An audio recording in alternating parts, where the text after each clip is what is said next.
ஒருத்தருக்கு ஒருத்தர் அன்பா இருங்கம்மா. ஆமா, இவன் கிட்ட அன்பா இருந்துட்டாலும் இவனை பார்க்கவே எனக்கு வெறுப்பா இருக்கு. உனக்கு ஏமா அவன் மேல அவ்வளவு வெறுப்பு? முதல்ல இவன் யாரு?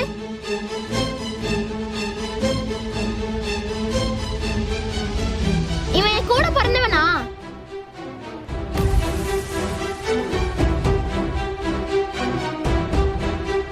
இல்ல இல்ல, இவன் யாரு நம்ம யாரு தானே. அப்புறம் எதுக்கு இவன் மேல நான் அன்பு செலுத்தணும்? இவன் உன் கூட பிறந்தவன் இல்லன்னு உனக்கு யார் சொன்னா? எனக்கு தெரியும், அவ்வளவுதான்.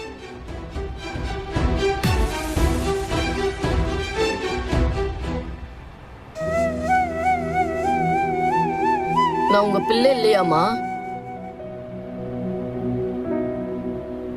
சொல்லுங்கம்மா, நான் யாரு? இல்லப்பா, நீ எங்க புள்ளதான். அவ ஏதோ தெரியாம சொல்லிட்டு போறா. ம்